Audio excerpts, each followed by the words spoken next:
tonight's 56th annual Coca-Cola 600 NASCAR Sprint Cup Series race here at Charlotte Motor Speedway, and putting in a strong performance in his first points race back since February is Kyle Busch. Kyle's the driver of the number 18 Skittles Toyota. Came in 11th tonight, but most of that race there, particularly the second half, he was running top 5.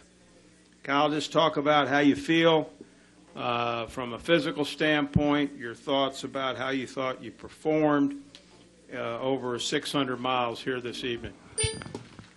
Yeah, I feel pretty good. All in all, I felt like that was a great race for us. We ran really strong. We ran up front. We showed we had some speed, but it certainly is frustrating to finish where we did. That's disappointing, but sometimes you do win these things by fuel mileage races. So, congratulations to our teammates, Carl and Matt. They finished up front there. But all in all, I can't say enough about everyone at Joe Gibbs Racing, everyone pulling for me and cheering for me and helping me get back into this race car. And to get out there and to have a strong run means a lot. Real proud of my guys. Adam Stevens made some great calls tonight and got ourselves in some really good spots and up towards the front. We raced up towards the front. We battled side by side, door to door with guys for a little while. So felt good. I feel good.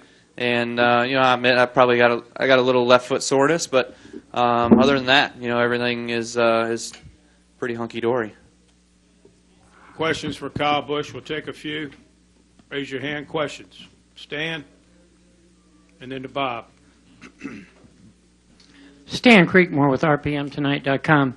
How much does running a 600-mile race prepare you for next week's Dover race, which is one of the most, physically demanding events of the season? Yeah, I think this race here is actually quite relative to Dover next week. This one's endurance race for as long as it is. I think sets you up for that Dover race. The Dover race is more taxing on your body. I feel like it beats you up a little bit more. But it being 400 laps, it's a tough stretch. It's maybe not 600 miles, but 400 laps there is certainly a long time at Dover. So this was a good night to come out here. I feel good. Really, I didn't get tired or nothing like that. So probably could go a little longer. I wish it would go a little longer right now, but about 10 more laps would have been really, really nice for us. But it is what it is.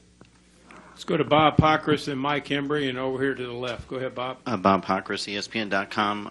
Does it matter at all that all the other 3 Gibbs guys are now in the chase? Do you think would that increase? I don't know whether you can increase focus on you and trying to get you in. I don't think so. I think it's against the rules. Last time I checked for a teammate to pull over for you to win a race. So we don't want to do any of that stuff. But I think that. Yeah, certainly they can all kind of test around and try some stuff and try to find some things. I think we found some speed last couple of weeks. Actually, this year, the mile and a halves have been a little bit better, but I feel like this week, too, they found a little bit of speed with our cars. And, the 20 was really fast in practice. Obviously, the 19 won tonight. The 11 won last night. But all in all, it's good to be back in a race car for myself. And, hopefully we can get some strong runs and get ourselves in position to win and, put all 4 JGR cars in the chase. Mike Embry. Mike Embry, USA Today. Kyle, I know you worked really hard to get back to this tonight, but did you kind of surprise yourself in the fact that you made it all the way and also you were a contender? I'm a little surprised that I feel as good as I do, I was expecting to be a little bit more beat up and tired, but honestly, I'm not, so I don't know if that's there could be 2 sides to that. If you go week to week to week to week to week and you grind yourself out, you could get tired. Whereas though I just took a 3-month vacation, so my body feels pretty good, and it's only been beat up in the gym. So all other than that, I feel like this was a good night and a great accomplishment.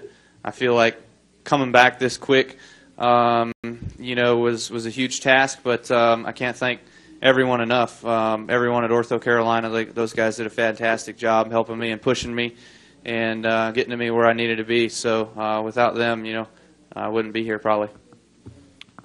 Take one more question right over here. Go Hey, ahead. Kyle, Rick Dollar with NetRadioDogs.com. What kind of therapy are you doing, and how's the baby doing? Therapy is it's everything. It's almost just like a workout basically when I go in there. It's a bunch of leg machines. Some extensions, some curls, leg presses, and then also some squats, some lunges, all that stuff. Just a normal kind of gym workout thing. And then the therapy kind of stuff is just doing some other stuff, some coordination type things. Walking on balance.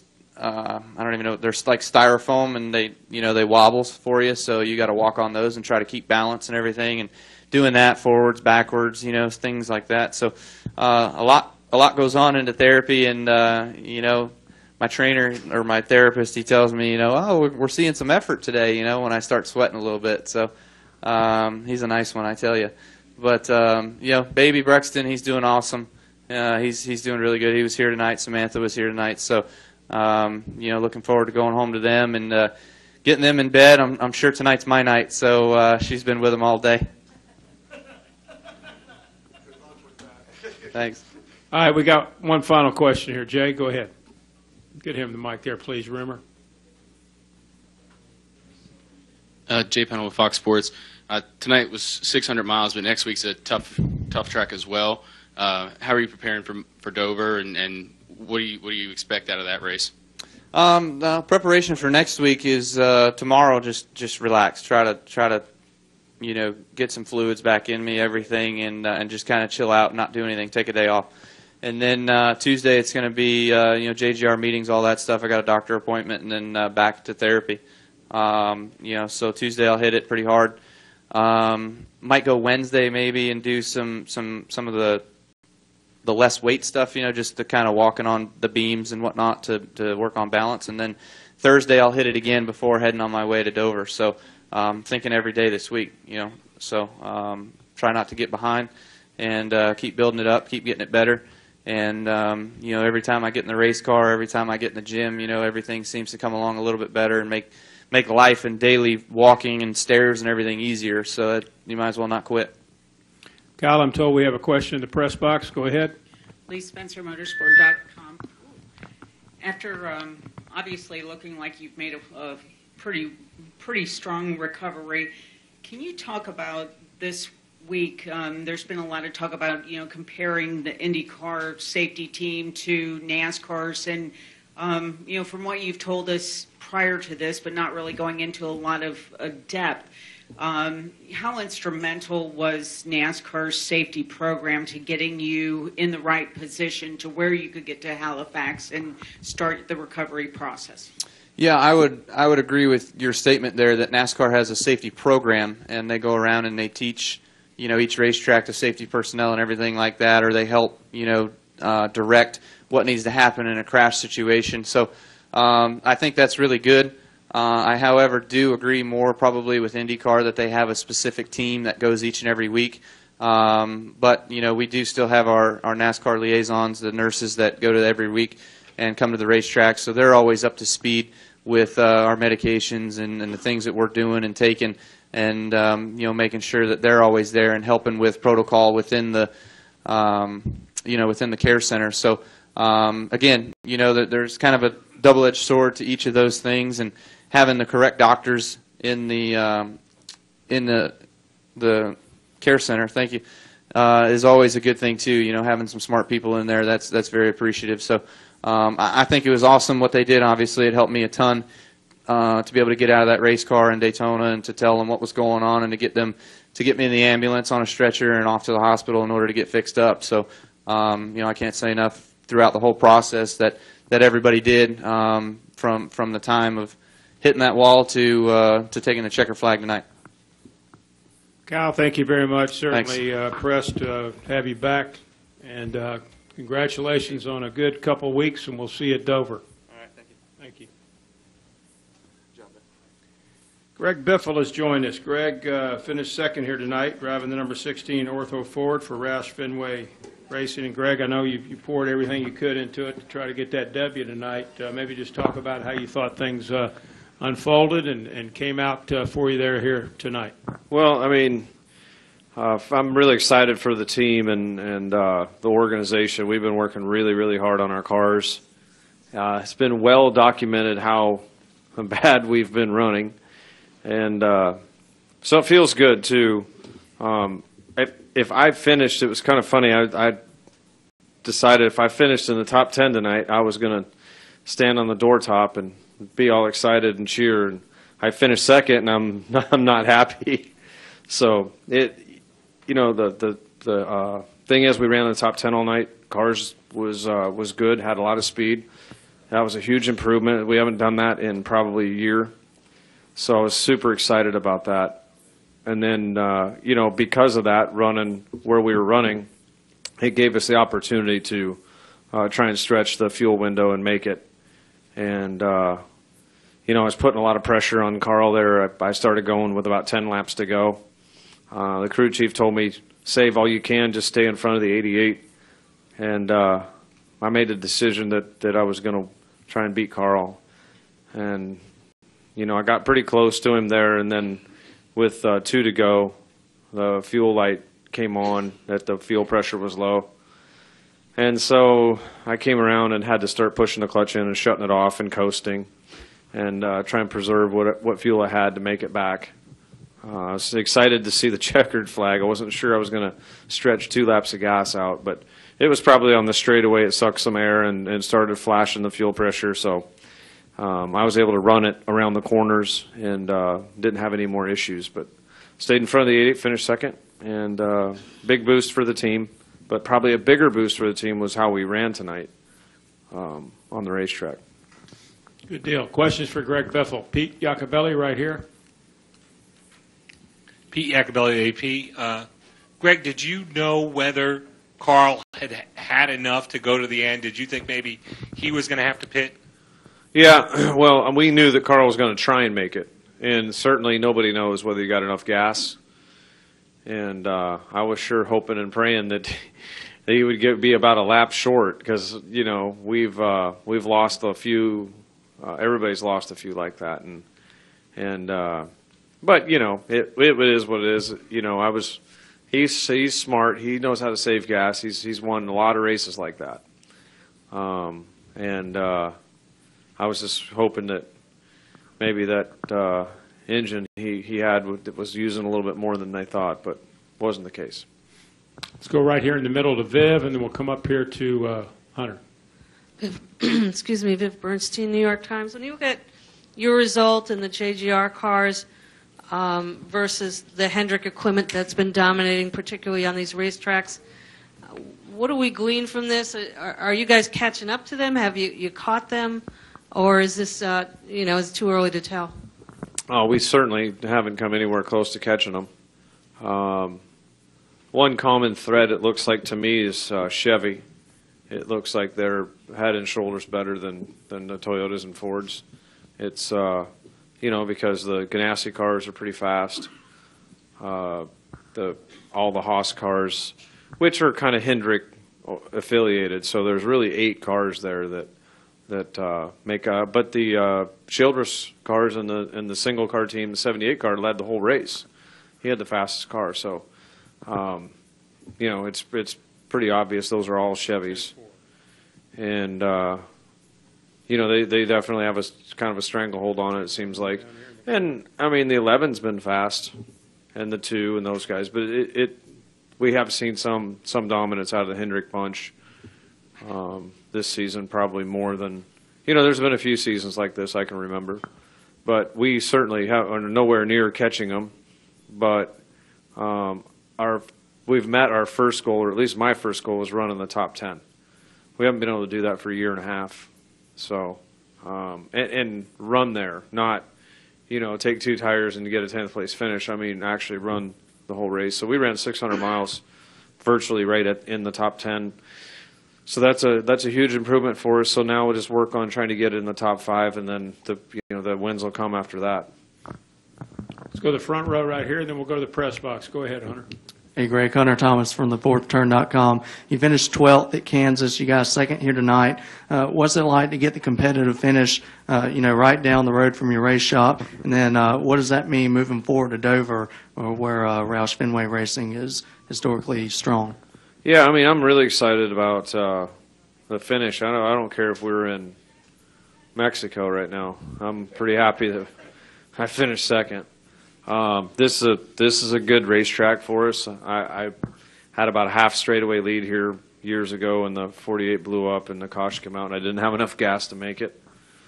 And neither did the 88 that day. The 29 ended up winning. But we tested Dover and did a one-day test up there, and I'm looking forward to that. I got a couple trophies from there. We run good there. The test didn't go as good as we'd like it to, but maybe we learned a little bit here that can go along with that test, and see if we can challenge running the top 10 again. And Michigan's I got it circled now on my calendar, because it's if we got speed on these kind of tracks back again, that's a good racetrack for us. So we'll see how we stack up. Let's go to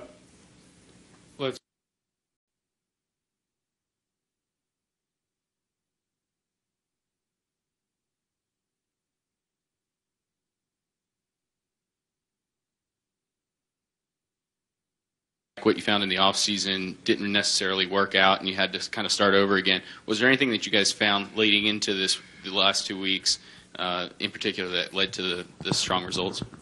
I think it's mostly what I know of that we've found is really the setup on the race car, a little bit of different front suspension, springs and shocks, and we've kind of gone a different direction, and that seems to be what. I can't believe that we've missed that for a year, that we haven't found anything to get our cars to go faster, and then, we changed some minor stuff, and all of a sudden here we are. So, I got my fingers crossed that we at least, with all the simulation, all the things we have, hopefully we can pinpoint what we changed and what made the difference, and then continue to try and work in that same direction. And hopefully, each race track's different. Dover's definitely different. So we'll see if those changes we've made, improvements, will continue on. let's go to the press box for a question. Go ahead. Lee Spencer, Motorsport.com. Boy, you look white. I'm upset that I didn't win. Okay. It was close. How difficult is it that you have two young teammates that don't have the seasoning of your former teammates to really help you get the program back together? And how much of a challenge has it been for you on and off the track this year, just with everything that's going on in your life right now? Yeah, I mean, it's been a tough challenge altogether. Even last year when Carl was there, it was really tough trying to find anything. Trying to get anything to get our cars to go. And when we came around to the All-Star, or really qualifying and then practice, I was a little bit concerned why the other two cars weren't showing the speed that my car was showing. Because if we had truly found something, I would think it would help all the cars. But I just talked to Ricky on pit road, and he felt like his car was fairly decent. Tonight, he got lapped down early, got the lap back. He was running 14th, and I guess he had a left front hub seize up. So, and then I saw the 43 also there. So maybe it's trickling down. But I'm looking forward to those guys, both Ricky and Trevor, running faster, so we can, use a little bit of the data from them as well. Any other questions in the press box? No questions. We'll come back downstairs. Bob, did you have one? Bob Pockers, ESPN. Did it make any difference that Carl was the guy who won this race to your being upset that you finished second? No, not at all. Not at all. It's just a special weekend, to have my second cousin's name on the windshield, and I went and visited a friend of mine from the mountains earlier in the week that passed away yesterday. And, it was just, there was a lot going on, Memorial Day weekend, and I really, really wanted to win, and I tried so hard, and we just came up a little bit short. I feel really good about finishing second, I do, but just over here reminiscing about what it would be like if I would have won. Greg, thank you very much. Final question right over here. Mike Neff, right here. Final question. Mike Neff, frontstretch.com. Greg, around Easter time, Matt Pusha said you guys brought a next generation of this car to the track, and it seems like your performance has picked up some since then. Has that been, from a handling perspective, a pretty good change for you guys? It's I think what's happened to us is we're stacking pennies, and there wasn't. We can't look back and say, oh, that was it right there. But what I will tell you is at Texas, the car seemed like it was a little bit more predictable to drive. Maybe it drove a little easier. It didn't have a lick, not a bit more speed. So we were super disappointed. Like, we were all hanging our hat on, here it is. We worked extremely hard on this car. Here it is. And so we didn't have any speed. And then we went and worked, tirelessly in the wind tunnel, found a little bit of stuff that helped with the splitter and the pan and, those things with the new chassis enables us to do a little bit more, aero work. And then, we kept working on the setup and trying different things and different, springs, some of the stuff we saw in the garage area. You're always picking up bits and pieces where you can, some different testing and different shocks. And all of a sudden, like, all those little things that we've found have gotten us some speed.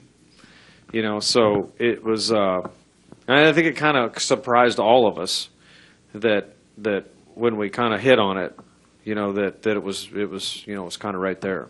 So we're going to look at exactly, what we've done and like I said, try and kind of keep trending in that direction. But it wasn't any one thing. It was definitely, and that's what they've said, what we said all along. It's not, there isn't one thing we're missing. It's a bunch of it. It was probably off on aero. We're probably off, suspension and all those things. So. Greg Biffle, congratulations on a strong showing here tonight, and good luck at Dover.